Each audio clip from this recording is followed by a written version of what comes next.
aí, seja bem-vindo, seja bem-vinda à nossa rádio, a sua rádio que faz bem ouvir aqui no Instituto Suassuna. Nós hoje estamos com um convidado maravilhoso no nosso quadro Fala Psi, um quadro onde a gente traz grandes nomes da psicologia para contar um pouco da sua história, mas principalmente para mostrar o bem potencial máximo que a psicologia faz na nossa vida. Então, para você que é aluno de psicologia, aluna de psicologia, já está gostando desse vídeo, vou te dar dois conselhos. Primeiro, já encaminha para alguém que precisa ouvir sobre isso. E o segundo conselho, não acelera não, porque aqui a gente vai falar de uma história maravilhosa hoje. E eu vou trazer meu grande amigo, que hoje eu posso chamar de amigo, professor Camon. Seja bem-vindo. Legal, bom estar aqui com vocês. Vamos ver se a gente consegue contribuir, falar um pouco aí dessa nossa vida, trajetória, de buscas, de tudo que envolve essa coisa que a gente faz, já fez e ainda tem por fazer, né? Eu acho que isso é importante. Que tem aquela fala que eu sempre pus nos livros, que a gente não envelhece com o passar dos anos e com a cor dos cabelos brancos. A gente envelhece quando deixa morrer os sonhos e ideais. Então a gente continua sonhando, tendo ideal, enlouquecido aí com a vida, com tanta coisa. Enfim, acho que E esse negócio de ter ideal é uma coisa muito massa, porque eu, Danilo, quando recém-formado, conheci o professor Camon. Conheci não. Fui num evento em São Paulo para o lançamento de um livro maravilhoso sobre espiritualidade. Cheguei lá, aquele cara lá em cima do palco, dando aquela palestra maravilhosa, assinando livros. Eu entrei na fila, falei, gente, um dia eu vou sentar com esse rapaz para conversar com ele. Mas era tanta gente, eu falava assim, não, mas meu dia vai chegar. Ele chegou hoje. Então, foi muito bom ter esperado tanto tempo e legal, legal. Mas na verdade, isso tudo que envolve a gente nos eventos é uma fagulha, né? Porque o evento é uma fagulha da vida da gente. Porque justamente a gente está no evento pela vida, pelos livros, pelo que faz. Então, o evento é um momento sempre muito bom porque consagra toda essa trajetória. E acho que depois da pandemia, os eventos ficaram muito rareados. São poucos eventos hoje. Antes se tinha muito evento, muito, muito. Hoje tem muito evento online, é verdade. Mas não tem essa energia que tinha, que nem se está falando aí, das pessoas pedindo autógrafo, tirando foto, enfim, aquela coisa toda. da relação presencial ali era bom, né? E conta pra gente um pouco, Camon, como é que foi começar a psicologia? Você começou dentro da psicologia, não foi dentro da psicologia? Conta um pouco dessa história pra gente, porque às vezes as pessoas, e eu falo por mim também, quando eu olhava o Camon lá produzindo tantos livros, né, dois, três livros por ano naquela época, a gente fica imaginando, quando a gente é recém-formado, que tudo vai acontecer do nada, entre aspas, tudo vai dar certo. Como é que foi o começo, o Camon? Conta pra gente. Bom, a minha história, inclusive o meu último livro, foi o livro de número 50, esse aqui. Ele é uma reflexão a partir de fagulhas autobiográficas. E, na verdade, a minha história na psicologia não é uma história convencional de alguém que sempre quis ser psicólogo, de alguém que um dia sonhou em ajudar pessoas. Sabe essas coisas que você ouve? Não. A minha história foi completamente do avesso, como tudo que me envolve sempre foi do avesso. Porque, na verdade, eu era musicista, era violonista clássico e também tocava em casamento, tocava na cerimônia de casamento. Tinha um grupo que fazia casamento alternativo e, e vivia muito bem. E vivia na noite, inclusive. Eu tinha, inclusive, a Catedral do Samba, que era uma casa noturna aqui em São Paulo, que eu tinha uma mesa com um amigo e nós tínhamos a mesa nossa, que era reservada a nós. Então, Mesa cativa. queria falar com a gente tinha que ir lá no Catedral do Samba na noite, porque de dia não tinha jeito. E eu fui fazer psicologia porque era um curso que tinha no período da tarde. E eu tinha preocupação de ter faculdade, porque eu estava envolvido em militância política e pensava, bom, se eu for preso e tiver faculdade, e aí era o único curso, olha que loucura isso, olha que loucura. Teria faculdade de tarde, então de tarde porque não prejudicava a minha coisa na noite. Bom, em paralelo a isso, desde a minha tenra infância, eu sempre li muito. Meu pai assinava uma coleção de livros, que era o Clube do Livro, não confundir com o Círculo de Livro dos anos 70. Era o Clube do Livro, que vinha um livro por mês. E um mês vinha Dostoiévski, outro mês vinha Tolstói, Jorge Sand. E eu li aquilo, já tinha lido Monteiro Lobato, Maupassant, e li aqueles livros do Círculo do Livro, do Clube do Livro. E eu consegui, felizmente, eu era um moleque de rua, jogava bola na rua, taco, bolinha de gude, botão, inclusive jogava no clube num time lá do bairro, que era o Clube Atlético Ipiranga, né? Era federado até. E ao mesmo tempo lia muito. E era até interessante porque eu tinha um pai que depreciava demais. Ele exaltava muito um irmão meu mais novo, porque ele sabia montar aeromodelismo. Ele era o inteligente da família. E ele dizia que eu nunca ia dar nada na vida, porque quando estava em Meu casa eu Deus do estava céu. lendo. Eu li, inclusive era louco, porque eu estava lendo o livro que ele mesmo tinha me colocado nas mãos, né? Isso que era completamente nonsense. Bom, mas aí eu estava na faculdade de psicologia, fazendo psicologia porque era um curso que tinha estado. Tanto que eu demorei 8 anos para me formar, imagina. Não levava aquilo a sério de jeito nenhum. Aí eu tocava em casamentos, como eu disse para você. Um belo dia eu estou lá em cima, no púlpito onde a gente tocava, nós tínhamos acabado de tocar num casamento, estávamos esperando, tinha um outro casamento, e depois, no seguinte, nós tocaríamos novamente. Sobe uma freirinha lá para falar comigo, no púlpito,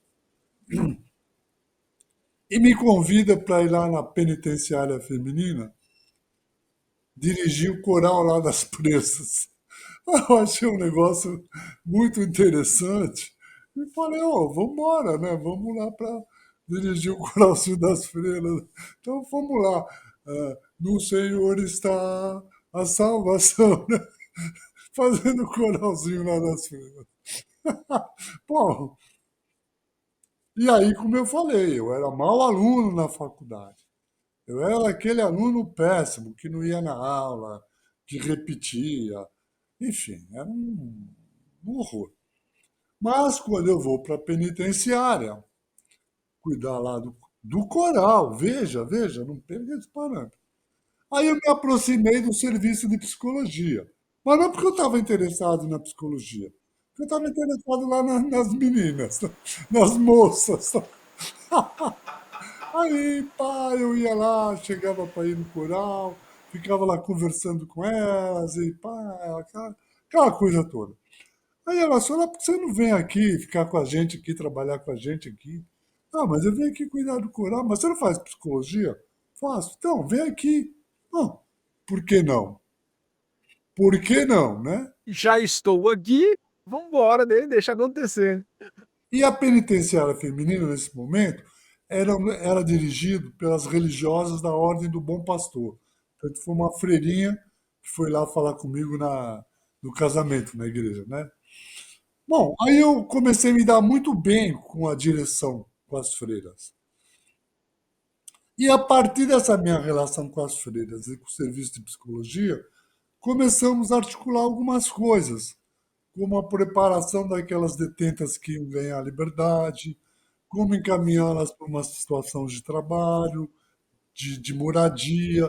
A gente criou, numa casa que elas tinham contígua à própria penitenciária, uma espécie de residência de passagem provisória até que elas conseguissem uma residência definitiva após a liberdade, né? Enfim, de repente eu comecei, estava lá já no serviço de psicologia e estava no, acho que quinto, sexto período, sétimo período, que depois tinha o nono e décimo, né? Nono e décimo aqui. Bom, e aí, lá na penitenciária, eu fui contratado já no serviço de psicologia. Olha que interessante. Sendo mau aluno na faculdade, sem frequentar a faculdade, mas, como eu falei, eu tinha uma leitura que me diferenciava. Isso eu aprendi, inclusive, num antigo ginásio, que agora é o fundamental, né? É Fundamental 2. No ginásio, no ginásio eu aprendi, tinha lá o professor Domingos. E aí o que aconteceu? Primeiro dia de aula. Aí ele pergunta, quem leu isso? Quem leu aquilo? Pá, quem que lê aqui? Eu, pá, o que você leu? Ah, já li Monteiro Lobato, pá, pá. E o que você está lendo agora? Cienlevsky. O quê? Cienlevsky. E o que você já leu? Ah, já li Dostoiévski. Dostoiévski? O que você leu, Dostoiévski? Aí eu sentei lá, ele começou a me perguntar para ver se eu tinha realmente lido. Falou, professor, não tinha chat GPT na época não, pra poder ler pra gente. Ela eu mesmo. Ah, mas era muito absurdo uma criança de 11 anos, 12 anos. Tava no Já tem infantil, essa profundidade de leitura. eu jogava no infantil do Ipiranga, por isso que eu lembro que era infantil. Ler Dostoiévski, imagina. Quando ele viu que que eu tinha lido mesmo, ele ficou pasmo. E aí ele me fala, quem que é esse Cienlevsky? Aí eu falo, eu estou lendo um livro dele, se chama Em Vão, que aí nesses dias eu achei na biblioteca. Porque depois meu pai me deu esses livros e eu os encadernei. Então você abre, dentro está tudo amarelado. Depois eu vou pedir para a Isabela pegar e eu mostro para você. E eu fiz uma capa moderna nele. Então você olha na biblioteca, ele está moderno. Quando você abre, está tudo amarelado. Quem é Cienlevsky? Aí eu expliquei para ele, pô, professor, inclusive ele é prêmio Nobel de Literatura. Eu não conheço.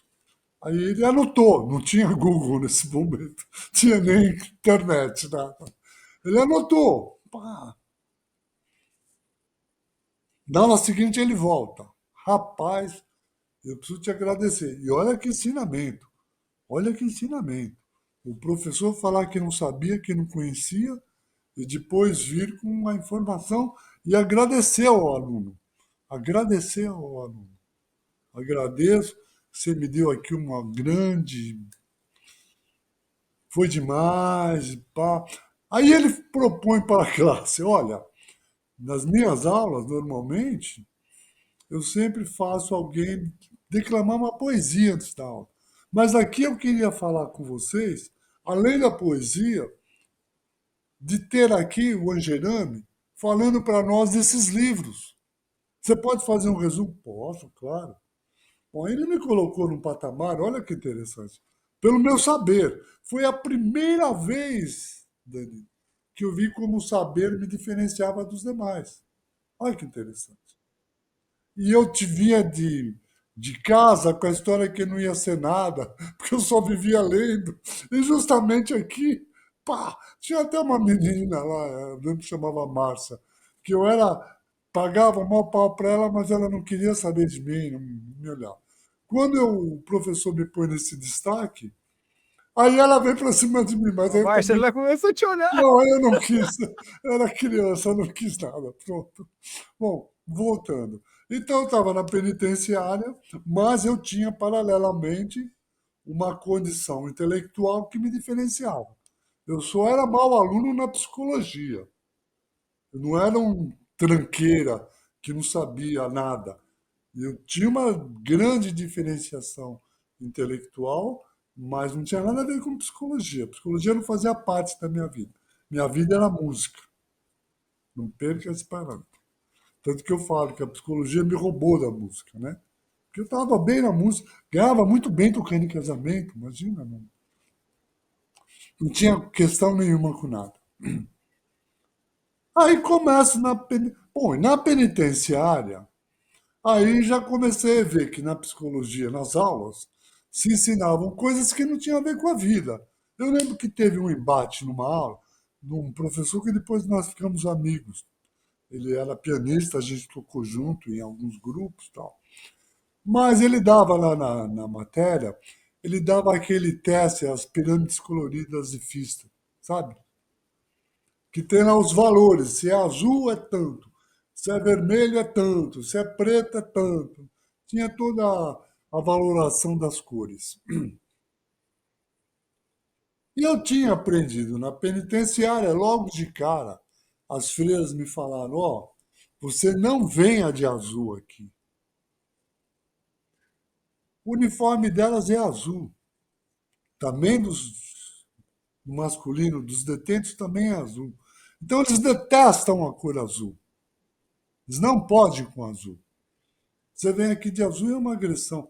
Que isso também é verdadeiro se você pegar a paixão clubística.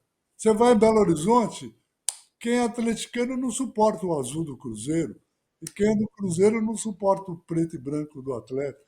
Em São Paulo a mesma coisa. Quem é palmeirense não suporta preto e branco, quem é corintiano não suporta o verde.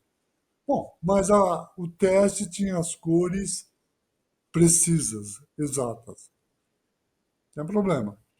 Aí ele está dando esses ensinamentos, né?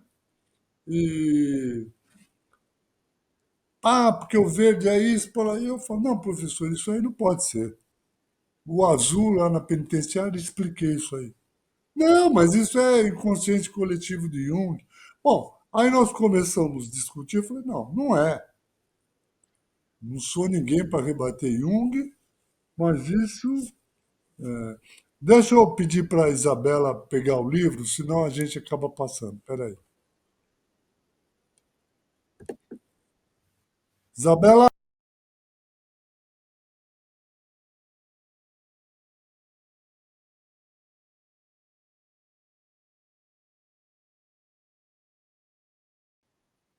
voltando. Aí tensionou a conversa, e eu falei para ele, professor, vamos fazer o seguinte.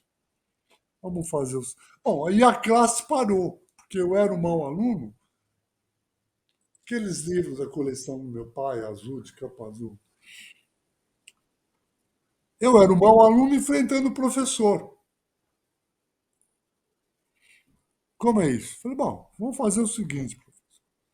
Eu consigo uma autorização na penitenciária para o senhor aplicar esse teste nas detentas. Se o senhor tiver razão, o senhor me reprovou. E se eu tiver razão, o senhor me aprovou, não preciso nem vir mais na aula. Vamos fazer? Não, não fez. Não fez. Olha aqui, a Isabela me trouxe aqui o livro que eu falei. Ó. Então, mostra a capa aqui, ele está encadernado, uma coisa moderna. Quando abre aqui, tudo amarelado do tempo aí.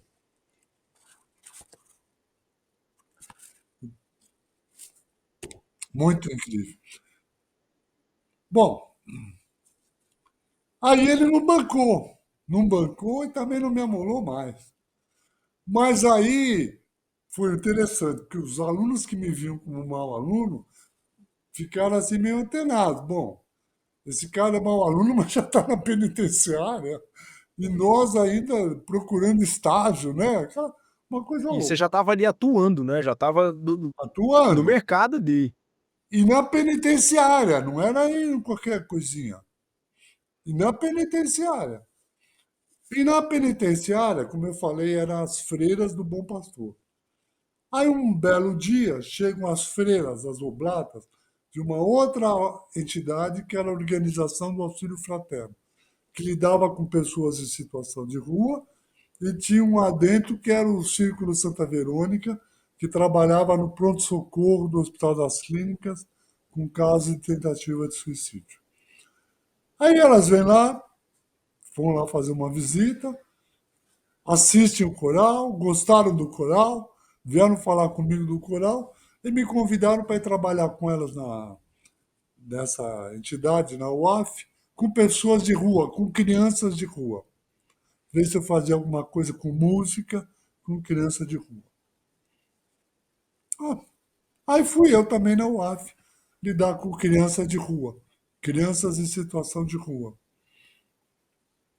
Veja que tudo por acaso, né, Danilo?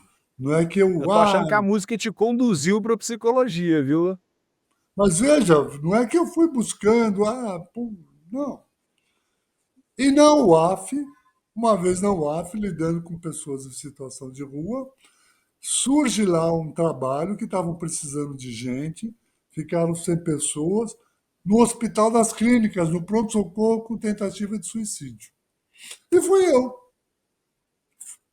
Fui eu lá na tentativa de suicídio do maior hospital da América Latina. Não era formado. Não perca esse parâmetro. E aí começou a dar um problema muito sério, porque eu não era formado e já estava sendo contratado, entendeu? Já estava, então, implicando em falsidade ideológica. Imagina, que loucura, que loucura, que loucura. Bom, aí no pronto-socorro do Hospital das Clínicas, eu fazia parte do grupo, fazia parte do grupo. Eu era alguém, membro do grupo, que tinha uma chefia, que tinha lá um coordenador.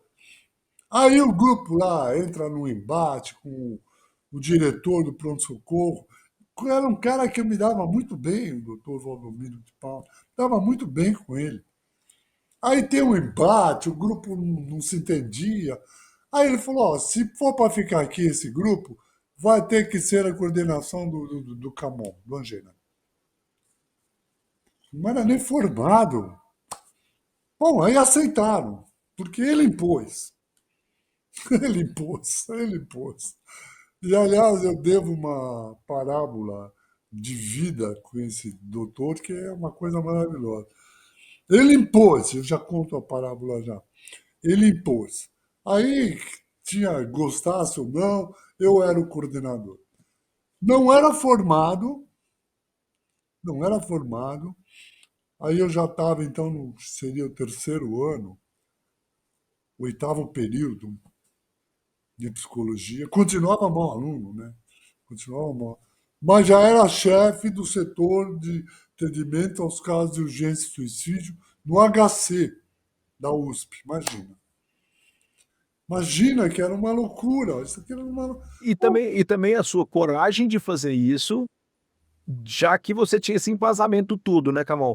Porque assim, eu acho que isso é muito legal do que você traz, é que a prática ela tem que estar embasada numa teoria muito fundamentada e muito bem lida por você desde sempre, né? Então assim, você só consegue coordenar isso tudo, você tinha essa raiz forte, né? Não, mas veja, não tinha uma coisa de coragem. Não, a gente estava lá fazendo. Ninguém tinha reflexão disso, daquilo. Nós estávamos fazendo, praticando. Aí eu já estava lá, acho que há alguns meses, e de repente virei coordenador.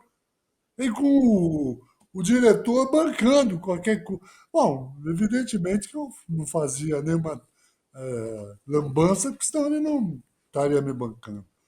Mas a metáfora que eu achei demais dele na vida, um dia eu fui lá falar com ele: ô doutor, eu ganhei muito pouco aqui, pô.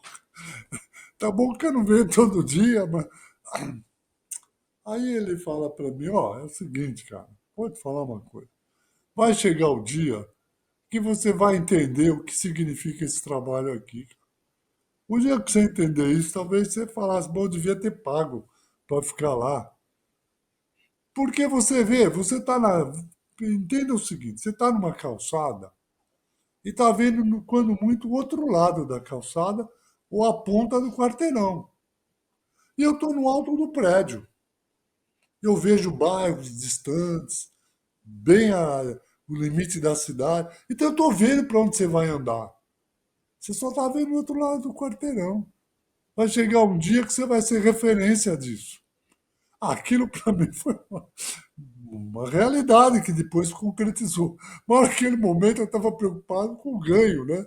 Eu não era Você tá nem preocupado em se atravessava a rua ou não, né? Você tá preocupado. bom. Mas aí, como eu falei, eu precisava. E aí a minha leitura, eu não tinha um estudo sistematizado de coisas daqui, coisas. Não. Eu estava atendendo na prática, atuando na prática, como você falou. E não se trata de coragem, eu vou. Não. Pô, imagina que um dia eu pensei em trabalhar com suicídio. Não, quando eu vi, eu estava lá atendendo uns casos que eu falo, gente, como é que eu atendi aquilo? Bom, agora a minha angústia naquele momento era me formar, porque eu já estava contratado na penitenciária e no HC e não era formado. Era falsidade ideológica. Imagina, imagina. Enfim. Aí, quando chega no oitavo período, tem a aula de psicopatologia. Que tinha lá um professor de psicopatologia que era o demônio para todo mundo. Porque todo mundo se reprovava, boa parte dos alunos se reprovavam nessa matéria. Não passavam. Não passavam, porque ele era muito rigoroso. E aí era o caos, porque as pessoas vinham com a turma, chegavam no oitavo, repetia, nono e décimo era clínica e ninguém podia levar a dependência para a clínica. Né? E era um trauma aquilo. Era um trauma. Bom, aí eu ia para a aula dele e eu tenho na minha vida já um problema com coisa psiquiátrica da infância. Da infância. Não precisei estudar. Li Dostoiévski, mas eu tinha também uma realidade viva da infância. Eu li O Sonho do Príncipe na infância do Dostoiévski, que é o livro que o próprio Lang lê e resolve mudar a história da psiquiatria mundial a partir desse romance. Mas eu tinha a minha avó materna que era psiquiatrizada, hospitalizada no Juqueri. Minha mãe nos levava para ver essa avó no hospital, no Juqueri, imagina. O mesmo hospital que anos depois eu ajudei a fechar no movimento de luta antimanicomial. Mas eu conheci essa realidade manicomial na infância. Na infância. Então, quando eu vi o professor falando aquelas coisas, eu pensava, pô, isso aí é a mesma coisa que do teste lá da pirâmide colorida. Eu pensava a mesma coisa, mas eu não tinha como falar com ele. Bom, e nesse momento eu estudava violão clássico com um professor que era um notório aqui da área da música, o professor Benedito Moreira, que inclusive tocava no meu grupo de casamento, lá ele tocava flauta. Mas ele era um grande professor de violão, ele era uma referência no violão erudito, tanto que grandes violonistas clássicos estudaram com ele. Bom, e a gente trocava muito romances, romances. Passava romance para ele, ele passava romance para mim, e ele me deu para ler um romance do Sartre, A Náusea, que é fantástico, que é fantástico, fantástico.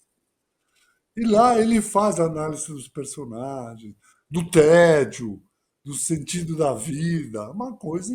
Bom, ali já tem a filosofia dele, a coisa toda dele, né? Então não estava lendo a E não. isso você estava em que período nessa época? Oitavo período, Oitavo. antes de ir para a clínica. E eu estava angustiado porque eu não queria mais perder tempo. Como eu falei, eu fiz em 8 anos. Aí eu já estava com 7 anos de faculdade. Se bem que era uma festa para mim a faculdade, né? As festas, jogo, os jogos de futebol, era uma festa. Eu jogava muito futebol, como eu falei, desde a infância. Era uma festa. Não tinha. Mas ali eu precisava me formar já, porque eu precisava legalizar os meus empregos, vamos dizer assim. E fui chamado para dar aula também num colégio de psicologia, imagina. E trabalhava com psicologia. Trabalhava. Bom, aí esse professor, na prova, chega e dá um caso para analisar. Um caso. Claro, e aí também foi um ensinamento fantástico, hein, Dani? Fantástico. Que eu sempre, quando falo desse caso, depois a gente virou colega lá na PUC, em São Paulo, e ele falou, ó, eu gostei demais de fazer parte da tua vida, mas por favor, nunca fale meu nome, porque você compromete meus assistentes. Que eu já falo. Já. Bom, não falo o nome, mas é só pegar lá o histórico, tá lá o nome dele, né? Enfim, não tem problema. Aí ele dá na prova um caso para ser analisado. Aí eu olho aquilo, pô, mas o que eu vou falar do que ele falou em aula? Se mal eu assistia a aula, se mal eu fazia as coisas. Aí, bom, perdido por um, perdido por cinco, né? Como se diz. Ah, comecei a escrever a partir da leitura do romance do Sartre. Ah, escrevi 3 folhas de papel ao maço. Você lembra aquelas folhas de papel ao maço que tinha? Que era dupla? Três. Três. Analisei o caso com três. Porra, uma coisa maluca. Uma coisa maluca. Entreguei, ele olhou aquilo, nem ele acreditou, né? Aí, porque as pessoas, quando muito, escreviam meia folha, uma folha e Ainda meia. perguntava assim, ó, tem que ser frente e verso, né? Como que é? E ainda perguntava assim, ó, tem que ser frente e verso, né? Você escreveu 3 folhas inteiras. 3 folhas. Porque tinha uma, duas, três, quatro. Cada folha tinha quatro, cada papel ao maço tinha 4 folhas. Então você vê, se eu escrevi três, eu escrevi o equivalente a 12 páginas. 12 páginas. Na aula seguinte ele volta. Bom, eu queria falar para vocês que eu fiquei muito impressionado porque fazia muito tempo que eu não via uma prova que merecesse 10. E nessa classe teve uma prova que mereceu 10. Eu quero, pensando, bom, a minha que não é, né? Porque ele perguntou, pediu X, eu escrevi Y, imagina. Bom, aí ele começa a dar as notas. 3, 4, 5, 3, 4, 5, 6, 10. 10 era eu. Rapaz, eu pensei, bom, acho que esse cara não leu, viu que eu escrevi muito. Fiquei quieto ali. A classe, então, ficou incrédula, né? Imagina. O cara mau aluno, que reprovou não sei quanto tempo, que fez parte de não sei quantas turmas, tirando 10 o tal do japonês lá que matava todo mundo, meu. Eu tô quieto, né? Não vou, sou eu que vou questionar, né? No que eu tô saindo, ele me chama com uma voz grave. Angerame? Pois não, professor. Olha, você não escreveu o que eu pedi. Sim, sim, sim. Mas a sua fundamentação de antipsiquiatria foi fantástica. Anti o quê? Pensei. Anti. Fantástica. Você deve ler muito Lang e Cooper. Nunca tinha ouvido falar de Lang e Cooper. Claro, professor, leio. São, leio muito. Bom, mas aí veja que interessante, que isso aí foi um aprendizado. Eu não escrevi o que ele pediu, mas ele viu a minha fundamentação no antagônico e me deu 10. Então, isso me fez colocar em livros que eu organizo tudo que é abordagem. Não é minha abordagem, mas está bem fundamentada, entra no livro. Você está vendo aí, você está acompanhando os livros. Tem modificação de comportamento, tem psicanálise. Tem que estar bem fundamentado. Não tem que ser na minha abordagem, tem que estar bem fundamentado. E tem que ser, e tem que estar ligado com a prática, né, Camão? Tem que estar muito ligado com a prática, que eu acho que isso aqui dentro do Instituto a gente bate muito nessa tecla de que às vezes a gente fica muito no etéreo e quando a gente vai à prática, a gente vai para o campo, a gente vai para a atuação, aí a gente vai ver quem é que está bem fundamentado ou não, né? E já são mais de 50 livros, né? Sim, mas aí isso aí serviu naquela situação na penitenciária do Azul. Aí foi uma coisa mesmo teórica. Mas, na verdade, a teoria que ele se referia, eu não tinha conhecimento. Eu li o Sartre, um romance do Sartre.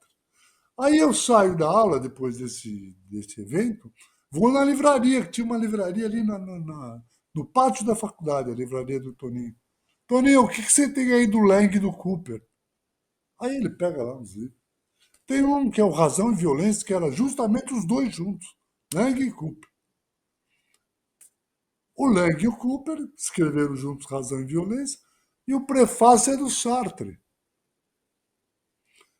Prefácio de 3 parágrafos, maravilhoso.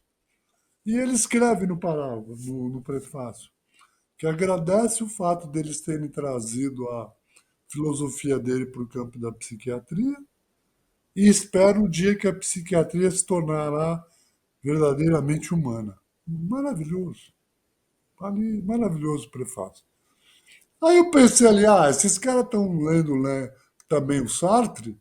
Depois eu leio eles, eu vou continuar com o romance, porque a minha vida sempre foi ler romance. Como eu falei, desde a pequena idade até hoje, eu posso estar lendo um livro técnico e um romance. Um livro técnico, não tem um momento que eu só estou lendo um livro técnico, não. Tem um livro técnico e um romance. Romance sempre, é uma coisa que me acompanha desde a tenra idade. Bom, vou continuar lendo Sartre. Não vamos perder tempo com isso agora. Não vamos. E continuei lendo. Aí o professor me deu um outro romance, que foi o Sursis, né? Vamos ler o Sursis. E aí tinha chamado aula prática, que também isso é uma esculhambação que persiste até hoje. Aula prática de psicopatologia. E eu, e eu, até pela minha história, cada vez que eu vejo uma coisa de currículo de psicologia, eu me debruço sobre o que é aula prática em psicopatologia. Os alunos vão, tem que pôr jaleco branco para configurar que é prática, né? Vai para um hospital e a psiquiatra assistente do professor-chefe entrevistava ali uma paciente. Depois da entrevista, a paciente se retirava e se discutia o caso. Isso era aula prática. Isso era aula prática. Bom, aí vou eu para a aula prática, né? Aí eles trazem lá uma paciente que tinha psicose puerperal. A psiquiatra fica falando, perguntando, falando, perguntando, e ela se retira para o professor discutir os casos com os alunos. Mas aí eu já era o antipsiquiatra, né? Já era o antipsiquiatra definido como tal, e o professor assistente já sabia que se eu me manifestasse seria com antipsiquiatria, sem saber o que era exatamente. Sem saber o que era. Vamos deixar claro que isso eu fui estudar a fundo depois.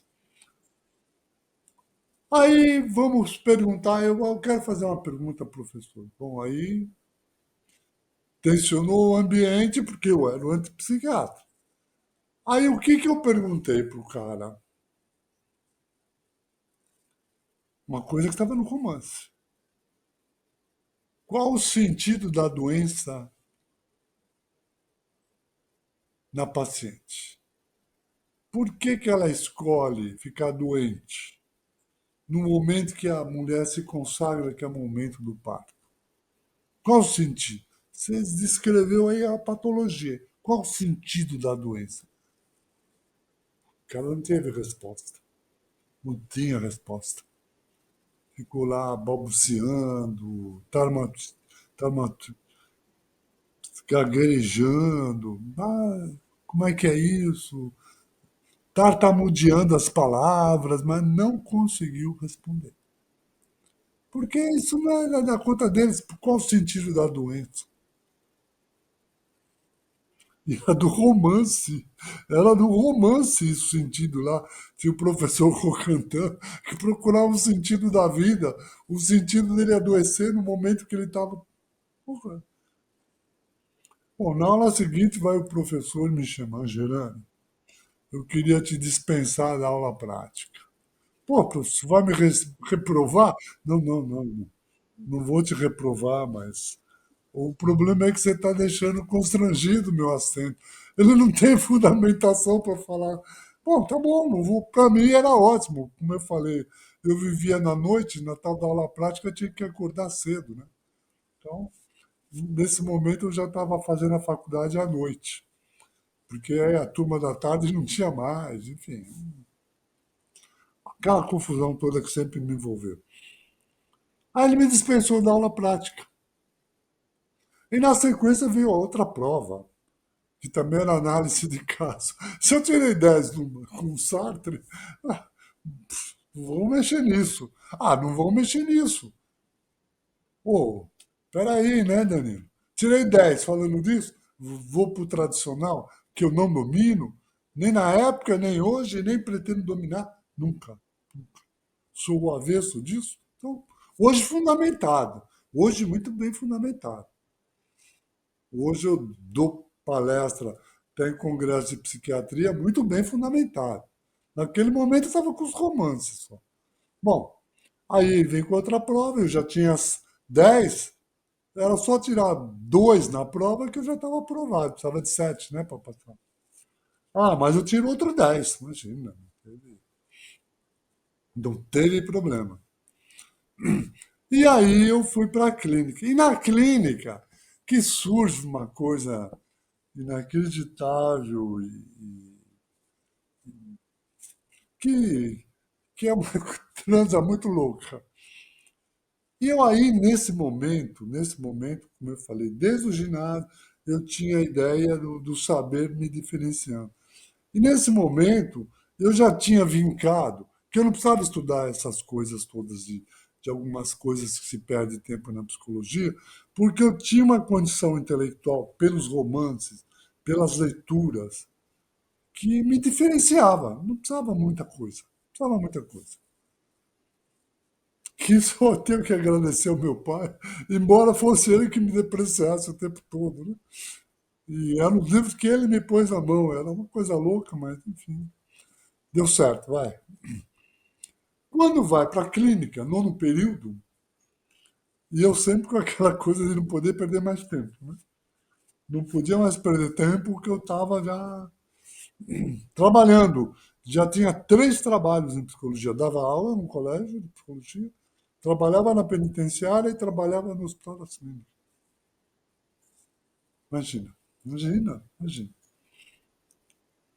Aí na penitenciária, quando eu entro no nono período, já estava lá nos trabalhos muito interessantes de encaminhamento das detentas que ganhavam a liberdade. Né? E o do HC estava numa repercussão incrível por causa do que a gente estava fazendo, do que nós conseguimos sistematizar e tal.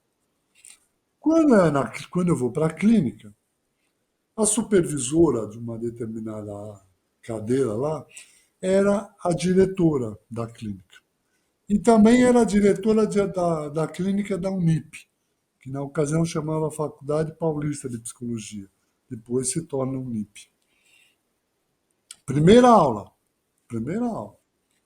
Aí ela pergunta para um, o que você faz aí? Ah, eu trabalho aqui, trabalho ali. Você já estagiou? Já estagiei. Vai indo. Eu sou o segundo, terceiro a falar. Quando chega em mim, ela para. Aí ela fica fascinada com as coisas que eu estava contando. Ah, mas você já está no hospital? Ah, já estou no hospital. Como é que é isso? Aí eu contando. Penitenciária, tá? Porra, mas como é que é isso? Te deixam trabalhar? Eu falo, deixam. Eu preciso me formar, mas eu já estou trabalhando aqui, ali. Não sei como. Bom, fico lá. Passou as 2 horas da supervisão comigo, perguntando, querendo saber, falando. Enfim. Acaba a supervisão, ela me chama, vem cá. Você não quer dar uma matéria dessa lá na Unip? No nono período da Unip? Mas eu também estou no nono. Eu lembro que eu falei isso. Porque ela falou, lá nós temos uma estrutura que é assim. São 3 matérias obrigatórias. Aqui, onde eu estudava, eram 5 obrigatórias. Lá são 3 obrigatórias e 2 optativas.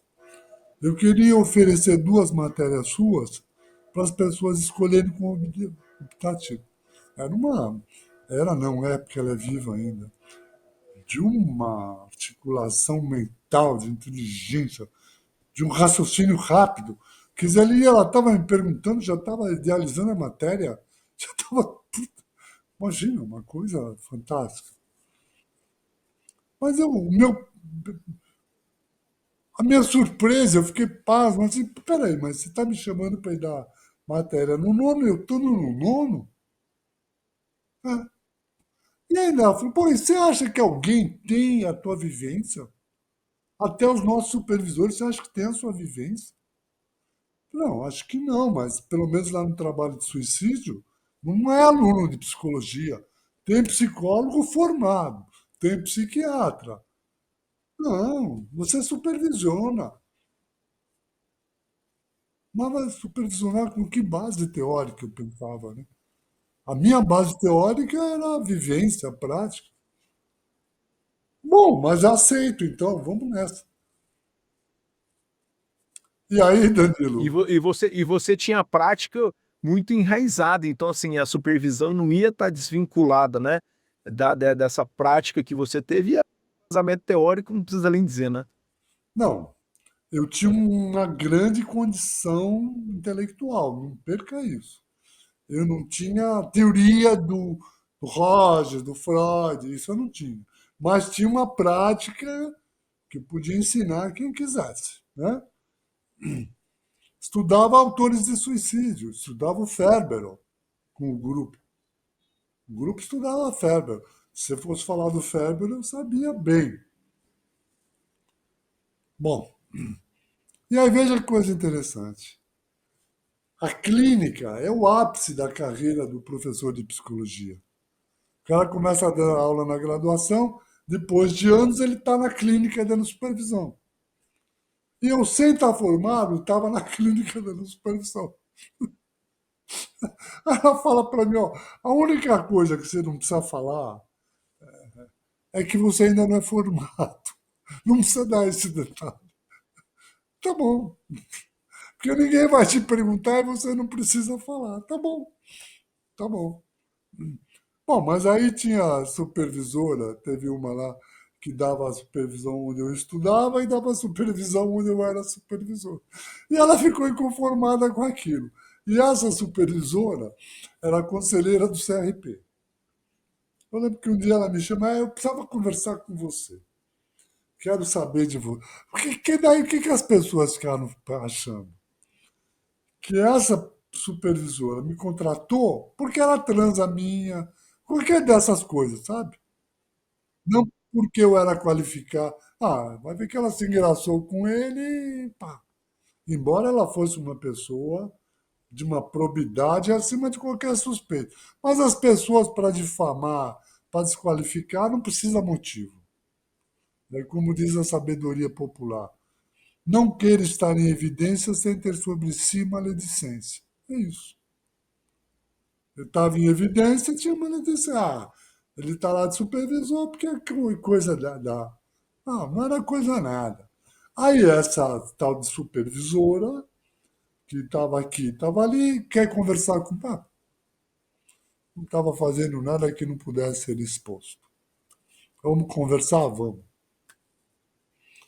Bom, eu lembro que ao fim da conversa ela fala, rapaz, mas eu não tenho condição de atender os casos que você está dando para os alunos. Pois é, você não tem, né? Pois é. Então você está vendo que eu estou aqui porque eu sou qualificado. Eu lembro que eu falei alguma coisa assim para ela. Ela falou, é verdade. Mas não adiantou. Aí ela criou no CRP a lei do supervisor, que durante muito tempo foi chamada Lei Camon, que para ser supervisor você tinha que ter 2 anos de formado. Eu não era formado, eu era supervisor de coisa muito pesada, muito séria. Bom, e aí eu fui buscando formação. Aí foi quando eu fui procurar primeiro um curso de especialização na USP, fui estudar lá com a Raquel Rosenberg, a doutora Raquel Rosenberg.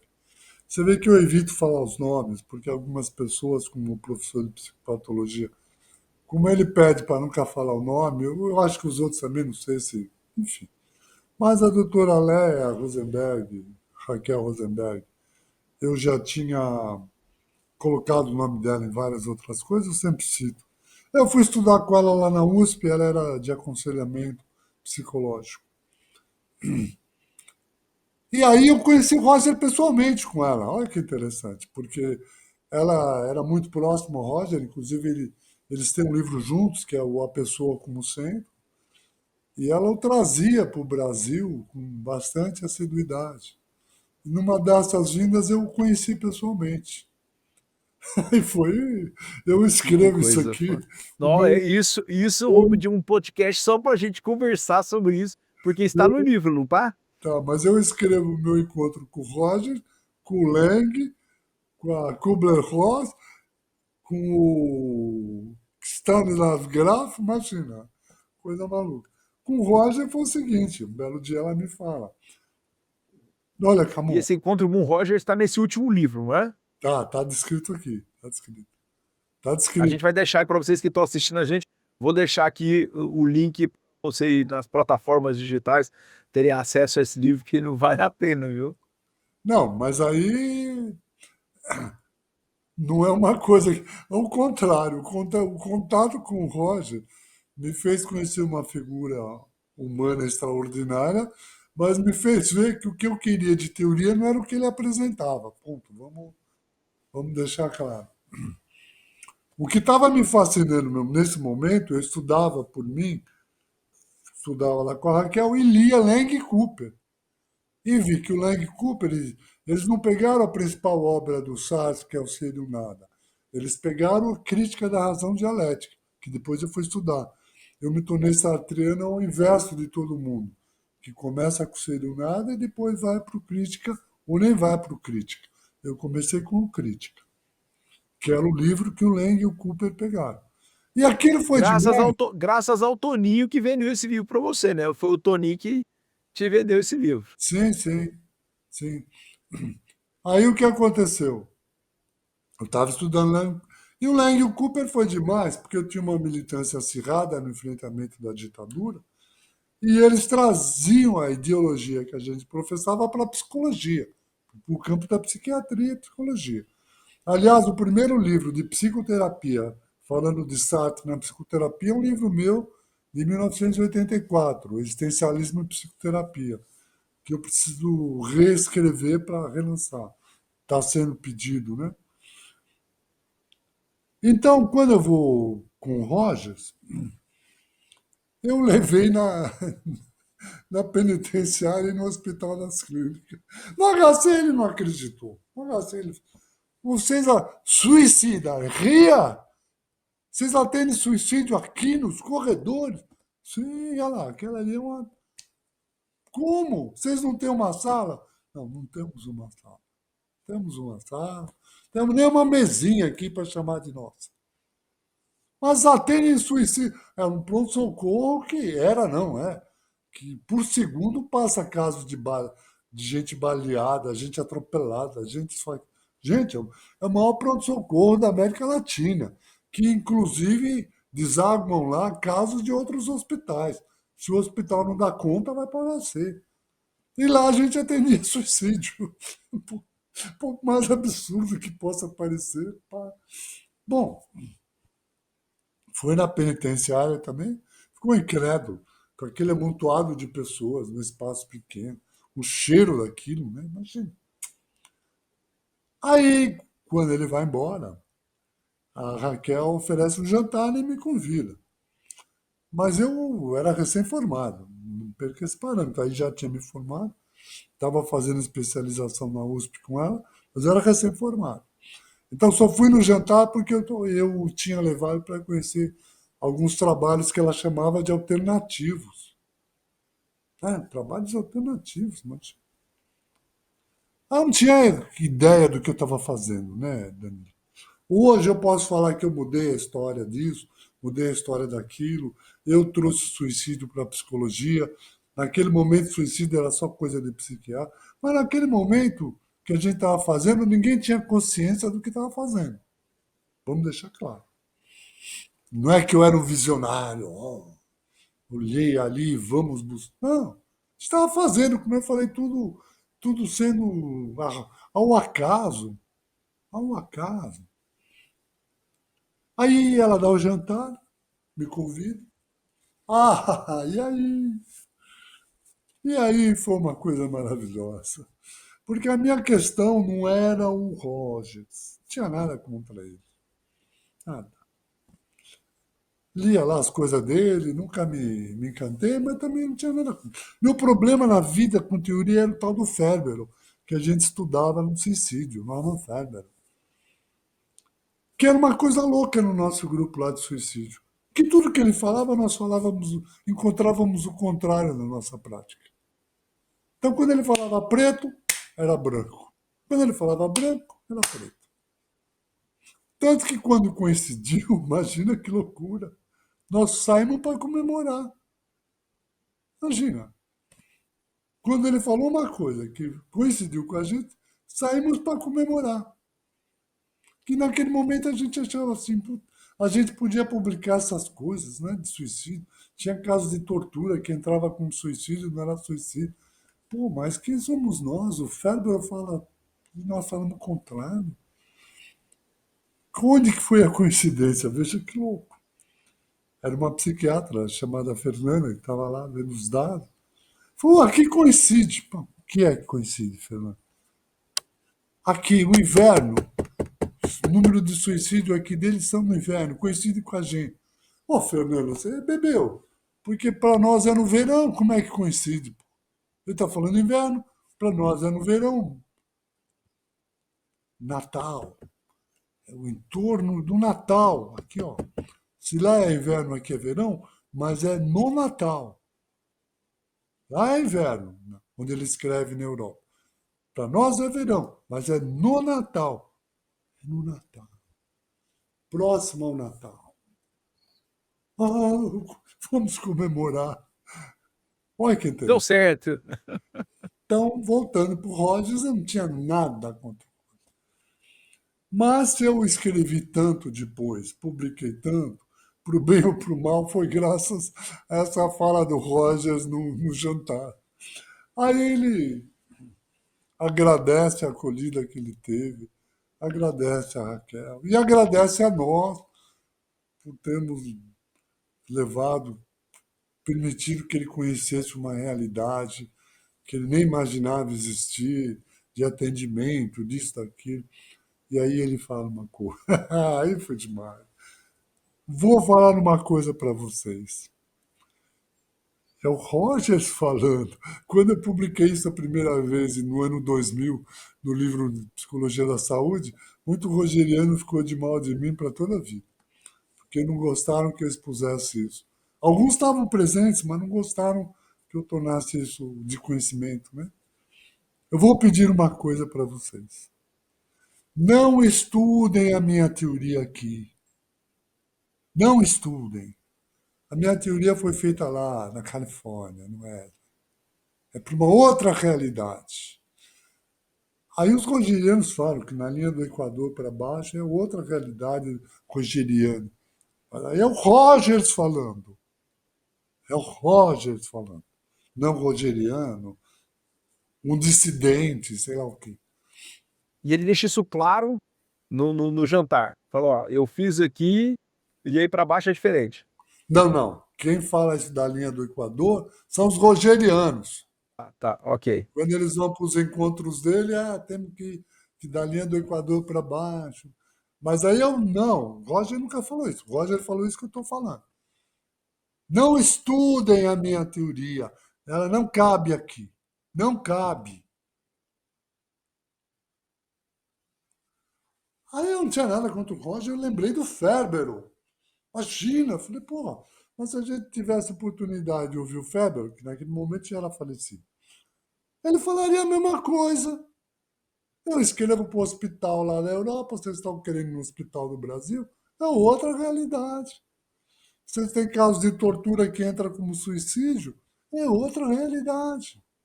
Ou você pegar o Piaget, que fala da epistemologia genética, criança estudando na escola piagetiana, na periferia. Quando ele fala que a primeira condição é estar bem alimentada, com um lar estável. Pô, pô, ou você chamar o Freud, vem cá ver o que os freudianos estão fazendo. Ela falou, não, peraí, não é isso. Não falaria? Imagina o Piaget, Montessori, quem você chamasse, imagina. Pô, mas aquilo foi impactante. Porque aquilo foi assim, bom, se ele está falando para não estudar a coisa dele, que a gente tem uma outra realidade, a gente pode mostrar essa realidade, escrever sobre essa nova realidade. E foi o que começamos a fazer. Tanto que o primeiro livro nosso de psicologia hospitalar, o que muda realmente a história da psicologia, foi em cima desses trabalhos do Hospital das Clínicas. Chamamos outros colegas que igualmente estavam lá iniciando os primeiros passos, né? Caminhando, divagando, juntamos ali. E por que foi um estrondo esse livro? Porque ele mostra uma prática da psicologia no Brasil. Verdade. E, aliás, foi o primeiro livro em nível mundial de psicologia hospitalar. Você imagina que era uma editora pequena? Vamos lá. Que eu tinha procurado duas grandes editoras, não me quiseram naquele momento. Que até depois me procuram, aí mesmo que agora eu não quero, né? Agora eu não quero. Era uma editora pequena, faz lá o livro com 500, 600 exemplares. Porra! E de repente eles não dão conta de fazer as reimpressões. Não dão conta. Que o livro estoura no Brasil todo. No Brasil todo. Aí foi uma coisa louca. De repente o livro estava com 8, 9 edições no prazo de um ano. Aí ele se dá conta que não adiantava fazer 500, começa a fazer 3.000, depois começa a fazer 5.000 e não dá conta.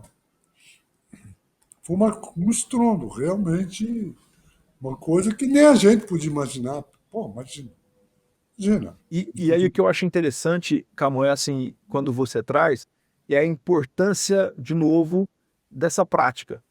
Porque muitas vezes a gente vai ler algumas coisas e a literatura é importante a gente entender o que os autores estão escrevendo, mas que muitas vezes muitos psicólogos e psicólogas eles fazem muita coisa muito bem feita e acabam não publicando, e acabam não dando visibilidade para essa prática que eles têm no dia a dia. E como isso é importante, né, para a gente traduzir o que tem de teoria para a prática que esse psicólogo e essa psicóloga estão vivendo ali. A gente tem que fazer essa tradução, né? Então, você vê o seguinte, é, uma coisa que ninguém pode nos falar, nos acusar disso, porque todos os nossos livros falam de prática. E não é por outra razão que qualquer concurso público que você pegar tem os nossos livros da área da saúde.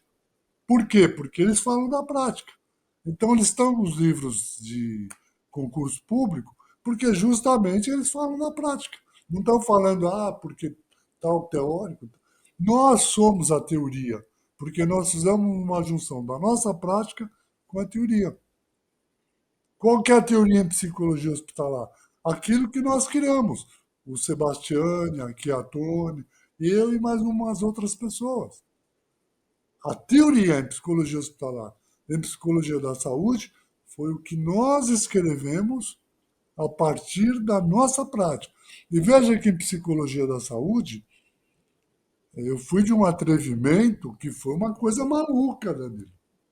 Quando eu lanço o primeiro livro de psicologia da saúde, com vários outros colegas, eu defini o que era a psicologia da saúde de forma diferente aos grandes autores de psicologia da saúde, que era o Del Rey, né, e o André Matarazzo dos Estados Unidos. O Del Rey cubano e o André Matarazzo dos Estados Unidos.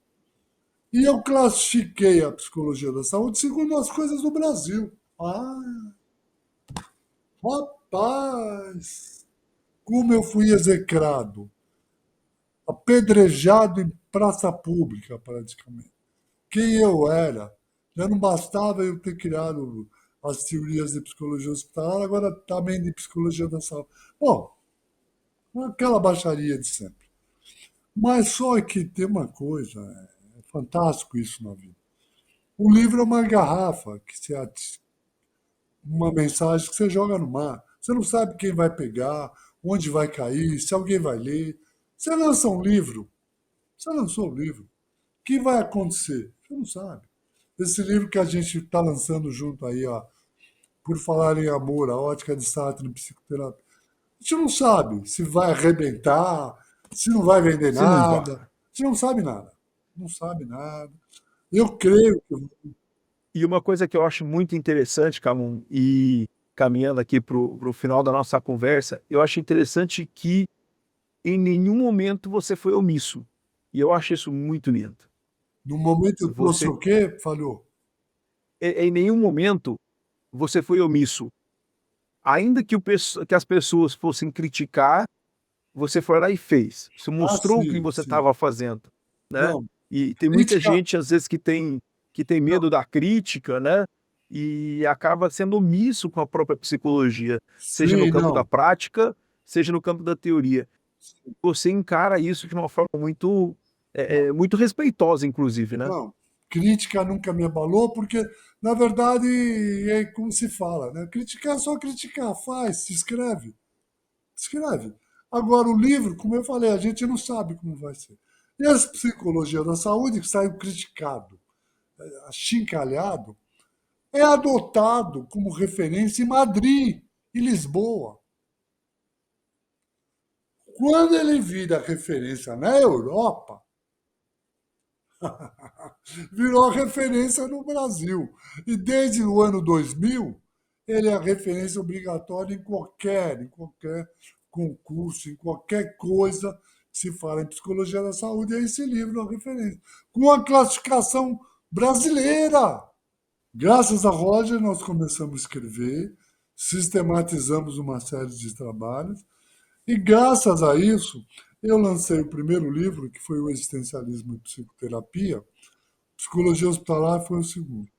O existencialismo e psicoterapia, ele não vendeu tanto quanto o psicologia hospitalar, mas ele foi um marco na situação de defesa dos direitos humanos, porque inclusive quando vem o,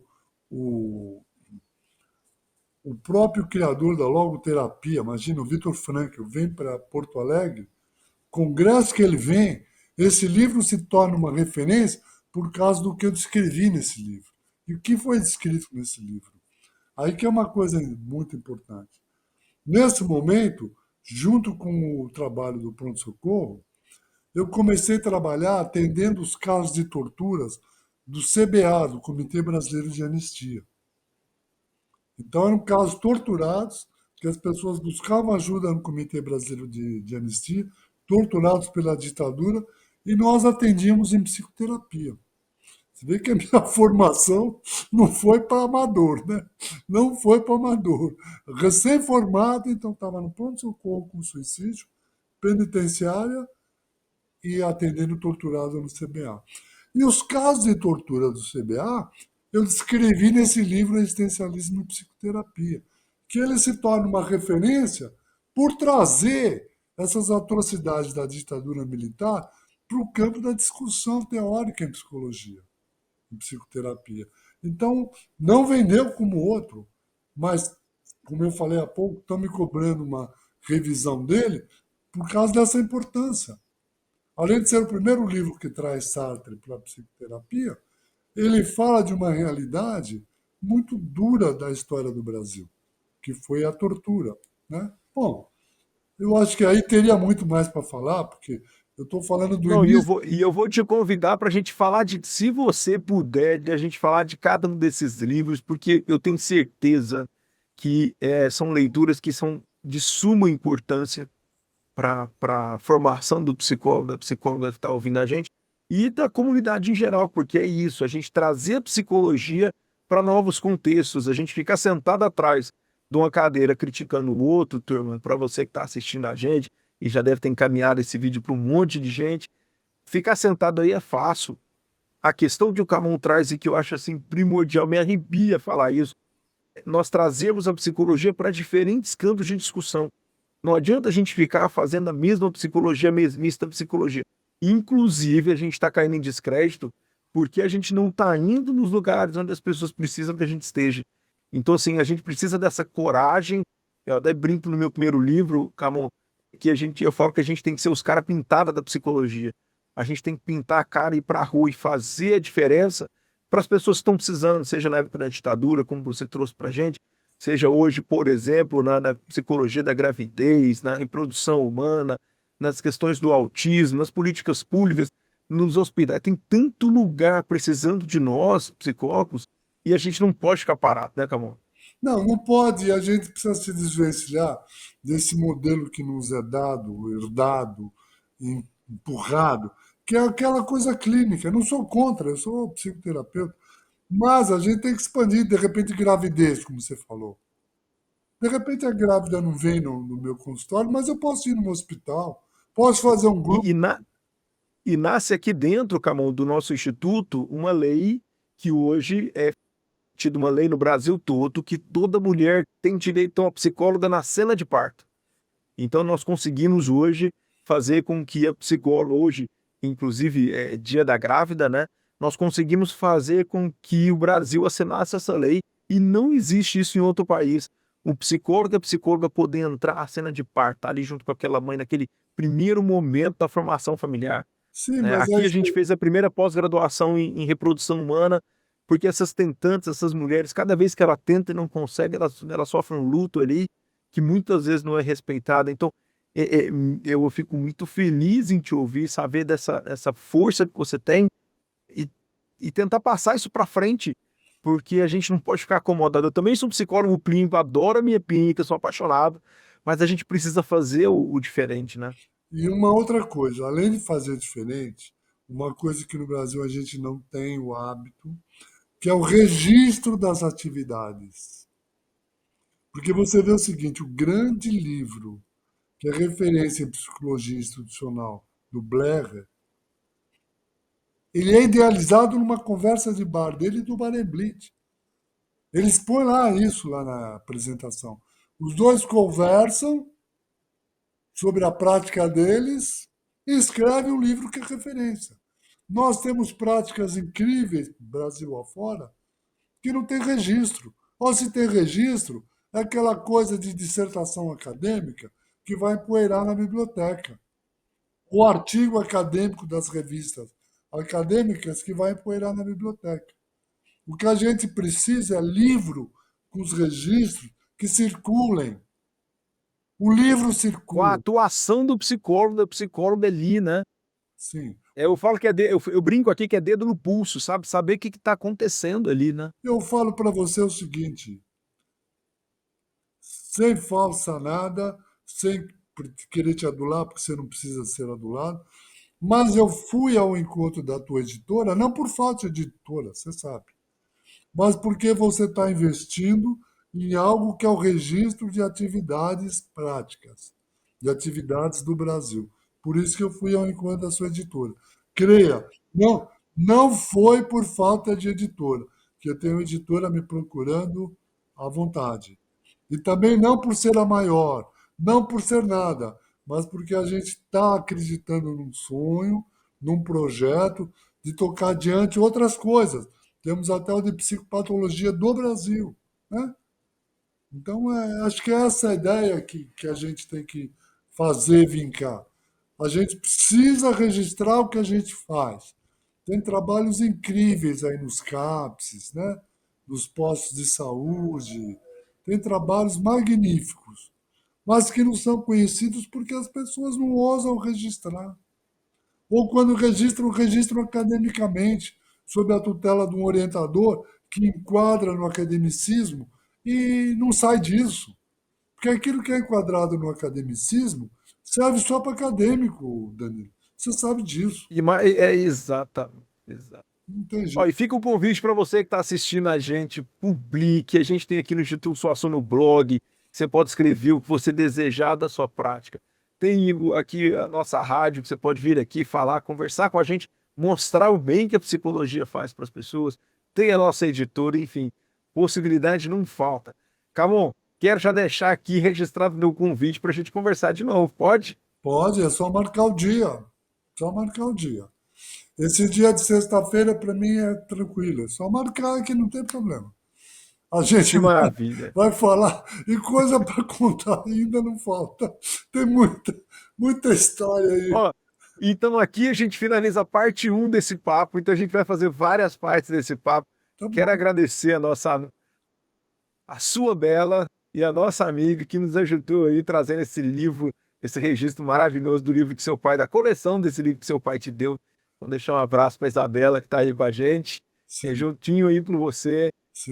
participando aqui junto com a gente também. Muito obrigado, Um um abraço, beijo Ariel. muito grande,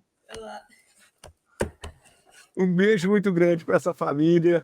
Muito agradecido de ter você aqui no nosso quadro, viu, Gabão? Um beijo grande. E vamos falar, teremos o lançamento em outubro do primeiro livro pela editora Suassuna.